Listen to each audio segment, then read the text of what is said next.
Iran के पूर्व राष्ट्रपति ने तुर्की में CNN नेटवर्क को दिए एक इंटरव्यू में चौंकाने वाला खुलासा किया है। उन्होंने ये कहकर चौंका दिया है कि इजरायल की मोसाद ईरान में संचालित अपने खुफिया नेटवर्क के जरिए सुप्रीम लीडर खामेनी की सुरक्षा को भी खतरे में डाल सकती है। उन्होंने इसके लिए 8 साल पहले का एक उदाहरण दिया है, जिससे ये समझा जा सकता है कि मोसाद ने ईरान के भीतर अपनी जड़ें कितनी गहरी जमा ली हैं। अहमदीनेजाद ने बताया कि ईरान ने देश के भीतर मोसाद की गतिविधियों से निपटने के लिए एक विशेष यूनिट की स्थापना की थी, लेकिन बाद में ये पता चला कि इस यूनिट का प्रमुख स्वयं एक इजरायली एजेंट था और 20 अन्य एजेंटों के साथ मिलकर उसने 2018 में महत्वपूर्ण परमाणु दस्तावेज चुरा लिए थे। इसके साथ ही उन्होंने कई ईरानी परमाणु वैज्ञानिकों की हत्या की।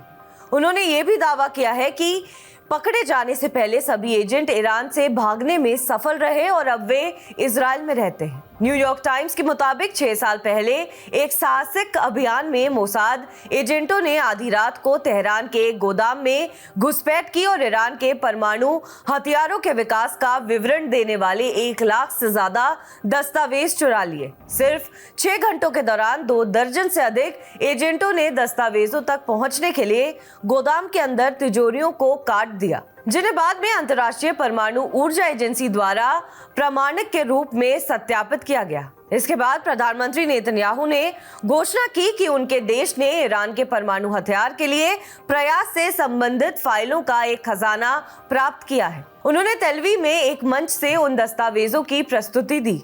नेतन्याहू ने राष्ट्रपति ट्रंप को एक निजी ब्रीफिंग में दस्तावेज दिखाए, जिसके बाद अमेरिकी राष्ट्रपति को ईरान के साथ 2015 के परमाणु समझौते को खत्म करना पड़ा। पूर्व राष्ट्रपति ने कहा कि इजरायल ईरान के अंदर जटिल ऑपरेशन आयोजित करता है। वे बहुत महत्वपूर्ण जानकारी आसानी से प्राप्त कर सकते हैं। ईरानी अधिकारी अभी भी इस स्थिति के बारे में चुप है। मोसाद के पास ईरान में सड़कों पर और सरकार के भीतर एजेंटों का इतना बड़ा नेटवर्क था कि वे किसी की भी हत्या कर सकते थे। महमूद अहमदीनेजाद ने 2013 तक ईरान के राष्ट्रपति रहे। उनके बाद हसन रूहानी ने पदभार संभाला। हसन रूहानी के मुख्य सलाहकार और ईरान के पूर्व खुफिया मंत्री अली यूनेसी ने 2022 में एक इंटरव्यू में कहा कि मोसाद ने पिछले 10 सालों में ईरान की विभिन्न राज यूनिटों में घुसपैठ की है। सभी सरकारी अधिकारियों को अब अपने जीवन के लिए डरने की जरूरत है। हालात इस हद तक पहुंच गए हैं कि उन्होंने सरकारी अधिकारियों को खुलेआम धमकाना शुरू कर दिया है। खुफिया मंत्रालय में काम करने वाले व्यक्ति के रूप में यह स्थिति मुझे पीड़ा पहुंचाती है। 27 सितंबर को इजरायली सेना ने बेरूत में हवाई हमला किया, जिसके परिणाम स्वरूप हिजबुल्लाह के प्रमुख हसन नसरल्लाह की मौत हो गई।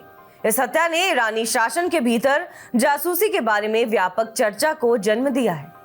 एक रिपोर्ट में यह भी सामने आया है कि नसरल्लाह का पता लगाने के लिए एक शख्स ने उनसे हाथ मिलाया था, जिसने कोई संदिग्ध पदार्थ लगाया हुआ था।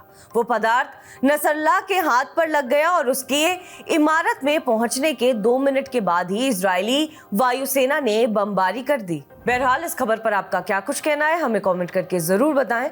बाकी देश और विदेश की तमाम बड़ी खबरों के लिए आप देखते रहें TV9 डिजिटल।